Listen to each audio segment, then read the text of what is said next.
রামু, এই নাও গাড়ির চাবি, গাড়িটা বের করো। এই কি, তোমার চশমাটা ভাঙা কেন? কালকেই তো তুমি নতুন চশমা কিনলে। ভেঙে গেছে ম্যাম। সেটা তো দেখেই বুঝতে পারছি, কিন্তু ভাঙলোটা কি করে সেটাই তো জিজ্ঞেস করছি। আসলে ম্যাম ওটা তো হ্যাঁ ম্যাম, সরি, আসতে একটু লেট হয়ে গেল। প্লিজ চলুন, আর দেরি করা ঠিক হবে না। হ্যাঁ যাচ্ছি, এক সেকেন্ড। কি হলো রামু? চশমাটা কি করে ভাঙলো সেটা তো বললে না। ও কিছু না ম্যাম, হাত থেকে পড়ে ভেঙে গেছিল।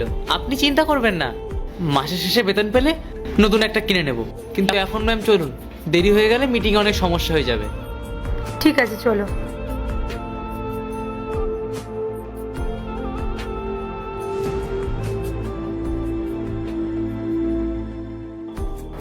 রিয়া, তুমি একটা কাজ করো, তুমি রামুকে কিছু টাকা দিয়ে দিও, বেচারা চশমাটা ভেঙে গেছে।